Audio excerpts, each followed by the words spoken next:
Top 5 college quarterbacks. Why Arch Manning is not on the list with Jordan Rodgers. This is Craning Company. Ladies and gentlemen, the backdrop is, like I said, Craning Company. The front drop is the best in the business, the face of the franchise. A little college football talk. Soon, ladies and gentlemen, we are real close to football season. I'll tell you that right now.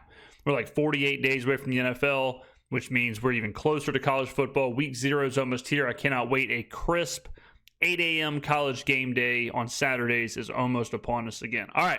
This year, great quarterback class. A lot of guys who are hyped up, a lot of guys that have shown promise, a lot of guys in good situations. A lot of them we're hoping to take a step forward. Can't wait. Cannot wait. Off the top of my head, your 4, I think your top 4 is pretty much guaranteed. Whatever order you want them in. But it's some combination of Cade Klubnik, Drew Aller, Garrett Nussmeier, and Lenore Sellers. Your 5th is some combination of Lagway, Manning, and Mateer. That's probably your 5th honorable mention, 5th, somewhere in there. Lagway and Manning, 2 guys who the promise is there, right? But we haven't seen the results. They're both just hype. They're both just, we think they can do this. The results haven't really shown it, but we're expecting them to turn it on this year and jump up into that top 5. So top 5 quarterbacks from around the country. Ooh. Top 5. Whole country. From sea to shining sea, brother. Give me your top 5 quarterbacks in order. 1 obviously being the best. 5th, obviously being the 5th best. Can I give you Cade Klubnik, number 1? Yes, you can. So I wasn't going to actually rank them, but I love Cade Klubnik. I think he is awesome. I'm heavy on Clemson this year as far as betting. Make playoffs, win the ACC, whatever. I like the idea of Klubnik, potential Heisman tickets. I'm a little more bullish on Aller as like a potential first overall pick because I know Aller's going to get the body. He got the body type. Aller is the 6'5", 240, guns, big arm. He's going to get that when it comes to draft time. And that does play when it comes to draft time, especially with how good Josh Allen is right now. And he's going to draw some comps to Allen, even though they're not similar at all. But he's going to draw those comps just because of the size and the big arm. Expectations this year, Cade. I love the way he played in the bowl game. I'm going to go with John Mateer, number 2. Me and your top 2. That's crazy. So Mateer pulled the Cam Ward, Washington State, now at Oklahoma. Cam Ward didn't play at Oklahoma, but transfers from Washington State. Question is now, what can he do against the SEC? Right? You play at Washington State. His numbers against the big boys, against top competition, not great, or leaves a lot to be desired. So he's one of those guys where it's like, all right, well, let's see what he can do against the proper competition. We're exactly the same. Okay, 2, in I that think, is order? crazy. In that order. Okay, you're big 2 on is John nuts. Mateer from Oklahoma. Huge on I am Johnny. too. I know a lot of people want to see, can that game translate from Washington State to the SEC? Yeah. I get it, but hey, Cam Ward did pretty well when he transferred over to Miami. And no disrespect to Miami, but playing at Syracuse is not the same as playing at Auburn or playing at Alabama. had a great year. How about Lenore Sellers, number 3 for me? Yeah. Obviously, Sellers is the man. Sellers is awesome. I would probably, knee-jerk reaction, I'd probably go Klubnik, Nussmeier, Aller, Sellers, and I'd probably go Manning 5. a lot of that is based off potential, but the ceiling is so high. If you haven't seen our interview with Shane Beamer, please go watch it from this week. He talks about how they're going to scheme Lenore Sellers, try and keep him healthy, what the potential is, all that.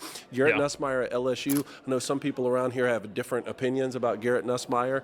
I'm still really high on him. I'm jealous. So real quick about Garrett Nussmeier and really just about college quarterbacks, it shows you the level of narrative, and it shows you how when you're talking if, nuts, and buts, which is all college is, right? Like in the NFL, you get a really good idea of what players are. Same system, same coaches, same players. It's all, the variables are relatively low. Year in, year out is pretty much the same, right? College, you got 18-year-olds, 19-year-olds, 20-year-olds, which that's about as variable as it gets. Then you have, okay, well, who are they playing with? Did they lose their entire offensive line? Did they lose their 3 NFL wide receivers? Like, you never know from year to year, really until the year is over, what's around them. You know, how good is their offensive line? How good is their running game? Whatever. So when you look at players like Garrett Nussmeier, And I think right now, virtually everyone on earth has Garrett Nussmeier as a top 10 pick in the NFL draft. A lot of people have Garrett Nussmeier as a top 3 quarterback in college football, right? Conversely, I would say that everyone has Carson Beck as being dog ass. And they have Carson Beck as being undraftable. And they have Carson Beck as not a top 10 pick, not a first-round pick. They have Carson Beck as not a Heisman contender, right? If you take a look at these numbers, Nussmeier last year, 13 games, 337 completions, 525 attempts, 64.2 completion percentage, 4,000 yards, 29 touchdowns, and 12 interceptions for 7.7 yards per attempt. You look at Carson Beck threw the ball much less, but 64.7% completion percentage, which is better than Nussmeier, even though he threw it less, so do what you will there. 34.85, so a lot less yards, but again, he threw the ball less, completed less passes, and then 28 touchdowns to 12 interceptions, which almost is the exact same. 7.7 yards on average for Nussmeier, 7.8 for Carson Beck. Really, besides the yards, this is the exact same season. Right? It's the exact same year. And there's some more attempts, more yards, whatever, but everything else is exactly the same. But it shows you the power of narrative. It shows you the power of the results are the same. But one guy was run out of Georgia and is kind of a meme now in Miami. And the other guy is supposed to be the next franchise quarterback of an NFL team. Right? So be careful when you let that hype train or the narrative train get you. It's better to look at what they've actually done. You look at someone like DJ Lagway. All right? DJ Lagway. We've all heard about him, how good he is. Look what he did last year. 19-15, 12 touchdowns, 9 interceptions. Okay. All right. It's like there's a lot left there. Lenore Sellers, same thing. Low amount of passes, but 2,500 yards, 18 touchdowns, 7 interceptions. Rushing, tax on 674 yards, 7 touchdowns. You look at Drew Aller, 3,300 yards, 66.5 completion percentage, 24 touchdowns, 8 interceptions. The year before, 25 touchdowns, 2 interceptions. Guys on a 49-10 touchdown interception run. Pretty sporty, right? Cade Klubnik, last year, 3,600 yards, 63.4 completion percentage, 36 touchdowns, and 6 interceptions. Pretty damn sporty, okay? And then, of course, Arch Manning, in limited usage, 939 yards, 9 touchdowns, 2 interceptions, added an additional 108 yards on the ground.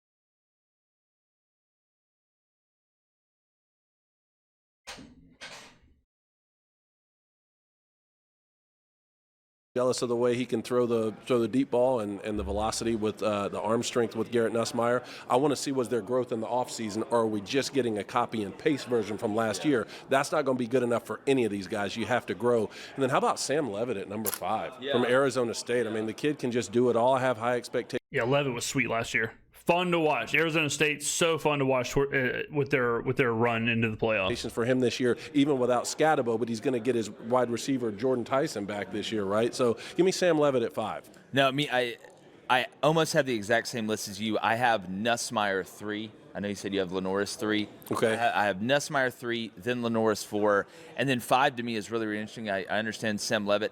I look at DJ Lagway, and if he can stay healthy, it would talk about growth and making a jump. He's such a natural thrower, passer of the ball.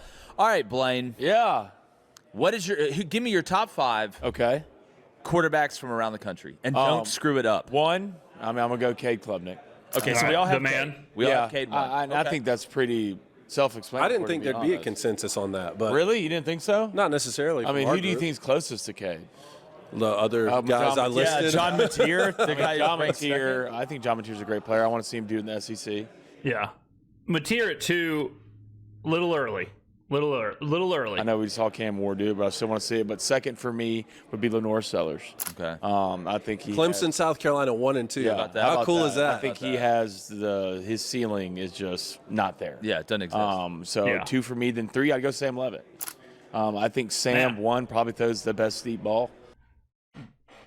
Okay, these are interesting lists. I mean, you're talking about Sam Levit's getting tossed ahead of Drew Aller and Garrett Nussmeier, where I think a lot of other people are going to say Nussmeier's number 1, Aller's number 1, right? Now all of a sudden you're throwing in Levit, you're throwing in some of these other quarterbacks. In college football, I think Jordan Tyson's going to be an absolute monster. I think from a running standpoint, I think Sam's probably the best runner out of all of them. I think, and he's only grown. He was a freshman last year, walked into his sophomore year. So I'd go Sam, then I'd go Mateer. He's got all the tools, he's got all the weapons. I think from an arm angle and creating your own windows, being on time, a wow factor, I think Mateer's up there. Then 5, I'd go Lagway. Lagway? I'd go DJ. Okay. And DJ needs to get better from a completion percentage standpoint. He needs to be Turning the ball over. cleaner. But 1, he's a giant. Yeah. If you've seen DJ Lagway, he's an absolute just Him and manimal. Norris are huge. Man, I was about to say that. Him and Lenore Sellers, when you look at what they bring to the table, it's like, okay, this is some kind of this is not normal. All right, this is insane physically what they're bringing to the table. I think you're going to see him run a lot more this year too. Really? Yeah. Really, it's going to be interesting to see. All right, Jordan Rogers. He's going to give us his top 5. Let's go. Jordan Rogers, former SEC quarterback and current SEC. Never again. There you go. Round of applause. Yes, Let's sir. go, Look, boys. we bring the juice, Jordan. Let's you know go. that. You know that. All right, here's where I want to start. Okay, you're a former quarterback. Yeah. Still probably play a little bit, honestly. Little Shoulders bit. Don't know how the tight shoulders these hang. days, you know? Holding up. Hand off. Don't stretch I anymore. brought some bands. Yeah, he said Blaine just does band work while everybody else walks around. It's kind of scary, actually. It's never wrong to be So strong, we're ladies at and SEC gentlemen. Media Days, and I could ask you to rank the top SEC quarterbacks, but we've done that like 16 times Yeah. already. So I want you to give me your top 5. If you can go 5, that'd be great. If you want to go 3, I understand. Give me your top 5 quarterbacks in the country, 1 through 5, 1 being the best, 5 being the 5th best. Ooh, I love I'm not saying he's top 5, but I'm surprised there's no Miller Moss talk going on. that. I'd probably go. One's Garrett Nusmire. I've said that all week. I think he. See what I mean? It's like, oh, you got some people saying Nussmeier's 1. Then you got some people saying Nussmeier's 4 or 5 or whatever. He's the best quarterback in the entire country. I'd probably go 2, Cade. Okay. I'd probably go 3. This one might surprise some people. I'd probably go DJ Lagway at 3. Really? Doesn't it seem a little high? You know, like, I understand the hype, I understand the promise, I understand the tools, but after the stats I just showed you and all that, like, doesn't that seem a little bit high? 4, I'd probably go Drew Aller, and There that's you go. more so. I hate the offense. It's gimmicky. Yeah, Penn State offense, good God almighty. Penn State, Iowa is like my night. Well, old school Iowa. Iowa's a little different now, but Iowa 3 years ago, Penn State, oh my God, brutal. But Penn State, James Franklin, not a fan of James Franklin. Penn State, for as good, as much talent as they've had there, they have been as boring as possible to watch. I think he's a lot better than what we've seen. 5? So this is where it gets thick. I know. Yeah. Is it Lenoris? That was the first one that came to mind. I'm trying to tell myself. No, I mean, honestly, it'd probably be John Mateer because I ran. Okay, good. I was hoping. No, sorry, no, I lied. I just missed myself up. I did rank Lenoris higher in mine. But as the week's gone on, I fell more and more in love with Mateer. Okay. So I'm gonna just, you heard it here first. I'm gonna jump him. So I've got Mateer in the top 3. I freaking love him. I I have so much FOMO for you saying that because Dude. I want to rank him higher. I was nervous. Well, I'm high on Oklahoma. I think Yeah, a 9-3 I agree. Oklahoma I with agree. that schedule getting the playoff. But when you look at him coming with Arbuckle, because you know it's before huge. anybody, it's not like he doesn't know what a post route is. Totally. Or combinations.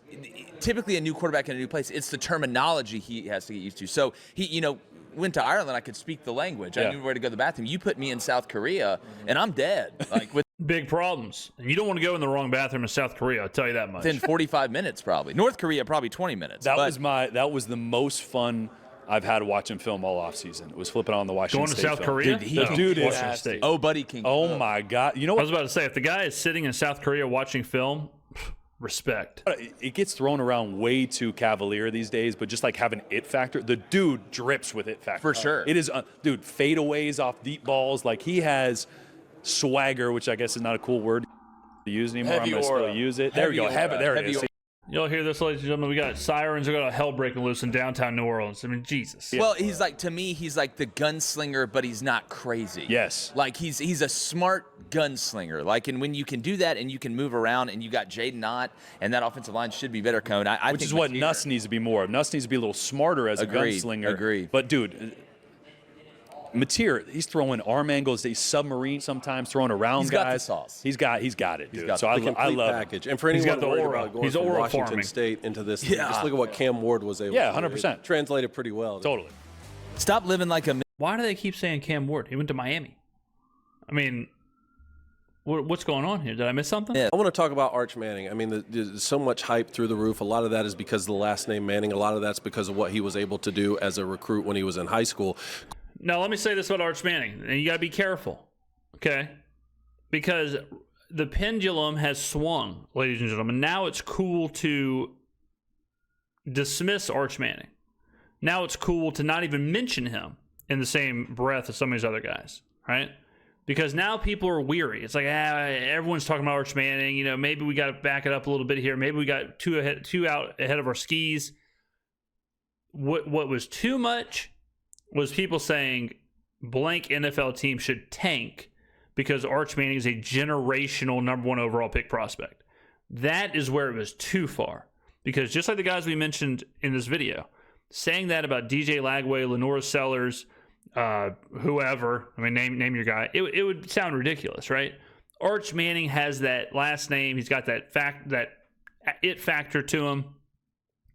That was too much. You know, saying he's a generational prospect and all this stuff, that was too much. But saying that he could be a top 5 quarterback in the country, saying that he could win the Heisman, saying that Texas could win the national championship, that isn't too much. Because it's Sark, it's Texas. Arch is a super highly heralded prospect, just as much as these other guys we talked about. And if you looked at what DJ Lagway did last year, I think you could absolutely, in the same breath, talk about Lagway like you talk about Arch Manning. All right? It's a lot of promise. It's a lot of hypotheticals. It's a lot of, well, if he turns it around, or well, if he takes a step, or well, if he does this. But now people are a bit gun shy to talk about Arch. And you just got to be careful. Okay? You never want to swing too far either way. You don't want to be the Arch Manning number 1 overall pick. Everyone should tank for him. But you also don't want to be dismissive to the point to where you're like, no. DJ Lagway, definitely number 5. But Arch Manning, no way. Quinn Uers led Texas to back-to-back college football playoffs. I mean, is Arch Manning the guy who can get Texas over the hump and win a national championship? Let's just argue, or let's just say for the sake of argument, that Arch Manning is better than Quinn Uers, which isn't crazy. I mean, Quinn Uers was, a 6th-round pick? You know, he had some severe limitations. So if Arch is just as good as or better than Quinn Uers, Texas is going to be in that college football playoff conversation. And Arch will probably be in that Heisman conversation. You know, just like for a little bit Quinn was. No. Yeah. I think the hype train is out of control. I'm with you.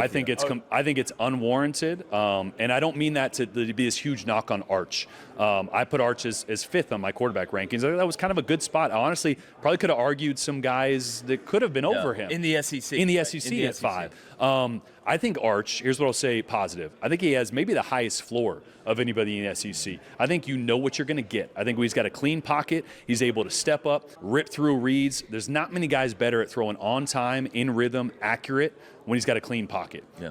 Mechanically, he doesn't have that John Mateer, Quinn Ewers, Garrett Nussmeier ability to throw in a phone booth. Yeah. So what we saw in the Georgia game is when things kind of broke down, he can't step up into it. He's not as natural about throwing off platform, creating windows to throw the football. Now, he's a young quarterback, so, I mean, deer in the headlights in that game is understandable. I just think too many people, too, are not realizing how much they lost. Yeah. I like their receivers. Ryan Wingo and DeAndre Moore are ballers, but they lost their... Yeah, I mean, when you lose, I mean, this happens to all these big-name schools, but when you're losing, 3 NFL wide receivers and 3 NFL offensive linemen, and yeah, it's hard. Top 3 pass catchers. They lost 4 offensive linemen. They lost a ton of dudes on defense. If this was the Texas team last year, and we're plugging in a new starter in Arch, I'd be like, oh yeah, he can take them to a college football playoff run because he can manage the game. If they're going to make a national championship or a college football playoff, he's going to need to put on a Superman cape. And right now, I'm just not sure he has that upside just yet to put the team on his back and take him there. When's the last time we've seen somebody this? You would have thought Justin Timberlake walked in here yesterday. Oh my God! I know. Like right when he walked into the doors, the mass of everybody in here, which just again, flooded. It was Tebow-esque and it was Johnny Manziel-esque. He's got a lot of. He has like what Tebow had at the end, at the beginning. To where Tebow was obviously like this huge, bigger than life kind of personality or character or whatever, and he absolutely earned it. I mean, he's one of the best college quarterbacks to ever live. Arch has it at the front end because people are excited and they're expecting, and he's got the last name and all this stuff. But yeah, I mean, that part of it is unwarranted, for sure. But in the world we live in, sometimes the hype and the pomp and the circumstance and all that gets you far very quick. And those are the only two. Like I heard Paul Feinbaum or someone else talking about those two occurrences of media days that were wild. That's what it felt like. And I saw obviously what Paul said about Arch. My question would be, how do you have enough information to know that? You don't. Exactly. Like it's impossible to unless. That's what I've been saying. It's not that he can't or that he won't or whatever, but to put it in stone and to say, no doubt about it, he is first overall pick, should blank team tank for him. That's the whole problem, is that should blank team tank for him? We don't even know, one, if he's coming out to the draft, or two, if he'd even be a top 10 pick, if he'd even be a first round pick. It's like we talk about the Saints tanking for Arch and that idea all the time. What if he's like the fourth best quarterback in the class? Then that sounds ridiculous. Like tank for Jalen Milroe. Like last year, it's like it's a third round pick. Or it's like tank for Dylan Gabriel or tank for whoever. I mean, you're putting the cart way before the horse with that kind of stuff. Now, he's there in Texas. He's got Sark. He's been there for a year. He showed flashes, just like DJ Lagway. Wouldn't be surprised at all if he wins the Heisman this year. Wouldn't be surprised at all if he becomes a top 5 pick or a top 10 pick, or he's absolutely dynamic or he's absolutely electric. But we don't know. To say a team should tank for DJ Lagway, it's like he threw whatever it was. He threw 10 touchdowns last year. Like, we got to slow it down. You go to every practice and you are on the coaching staff, and still they'd probably tell you, we don't know enough to say that yet. And everybody can say it, and you just said it. I am the most qualified person that's ever going to be able to say it. Yeah. There's a different perception of your talent based on your name. For sure. There was a different perception of how talented I was, and it was inaccurate. I wasn't as good as everybody thought I was. I don't think I was bad, but I definitely wasn't as good because people were relating. For sure. Oh, it's Aaron Rodgers' brother. Like he's a baller. That was good. Yeah. But I never had that kind of skill set. Well, it's like Bronny. It's like LeBron's 100%. I almost feel bad for him. Sanders element too. Exactly. So I think people are also really reaching with this Manning thing. Like, I mean, we're talking about his uncles. Like, it's not his dad. It's not his, it's his uncles. And I've got uncles. I'm sure you have uncles if you're watching this. It's like, how much of what your uncle has is translated to you? It's like almost nothing. I mean, virtually nothing. It's just a weird, to me, it seems like a big time stretch.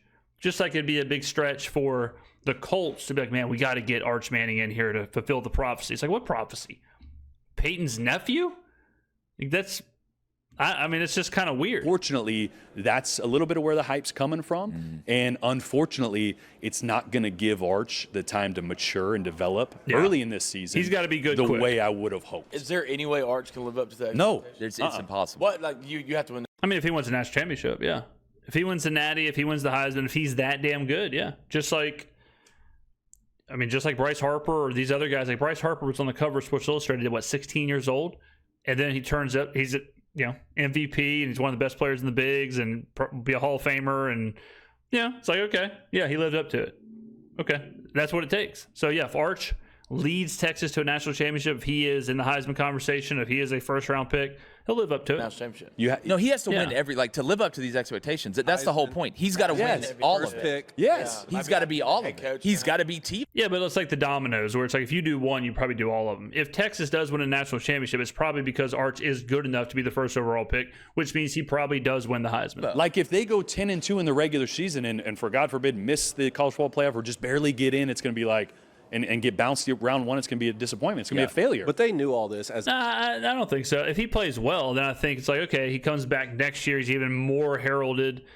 I think he'd be okay in that situation. If the only way it's going to be like huge bust is if they're middle of the pack or they're not even in the playoff conversation, or he's just kind of a turnover machine or whatever. family, and I think they've handled it the right way. Arch has done everything right. Had a plan for Everything this, right. You know? Yeah, he's done done it. good. I mean, Arch has done well, especially in this era of NIL and transfer and all that. He's done really well to put all that noise to bed.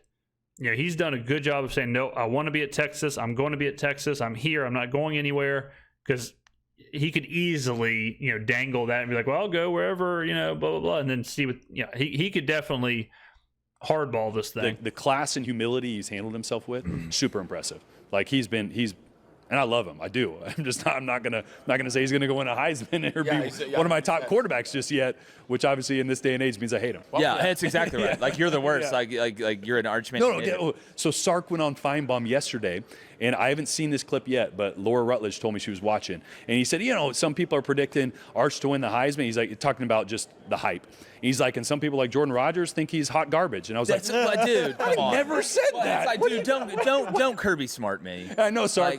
Don't. Me and don't Sark have a Kirby great smart me. relationship. So I Yeah. think it was probably a little Oh, of tongue in cheek, course, of but I'm like, I never said that. Yeah, What are we maybe y'all doing? can get like the Feinbaum Kiffin relationship. Yeah. Sark, you going said on. that right before. yeah, I have it recorded. Yeah, but Jordan, man, thanks so much for coming on. We really Good appreciate stuff, Jordan. you. Appreciate it, Appreciate fellas. it, Any man. parting shots here? All right, ladies and gentlemen, there you go. Top 5 college quarterback. It's going to be a great year of college football. I mean, this is one of those things where I think some of this smoke is settled with the NIL, and some of this smoke is settled with players moving all over the place and conference realignment, and all of a sudden it's like, wait, who's in what conference? It took me so long to quit saying Texas and Oklahoma are in the Big 12. So like some of that going on. I mean, even like USC and UCLA, and I mean, it's just a lot going on. But I think now it's kind of settled. I mean, we saw 2 years ago, was it 3? It was like 3 of the Final 4 teams, all their coaches left. It might have even been 4. I think it was 3. 3 of the 4. It's just been a lot. But this year seems like a settled year. I think we're ready to roll. A lot of good quarterbacks, a lot of good storylines, a lot to watch. A good quarterback class always makes it exciting. So yeah, I mean we're rocking and rolling. We're gonna do a lot of college football coverage on the channel. Obviously moving into the season. So let me know in the comments below what you think. Who's your top 5? Thank you for watching, and I will see you in the next video.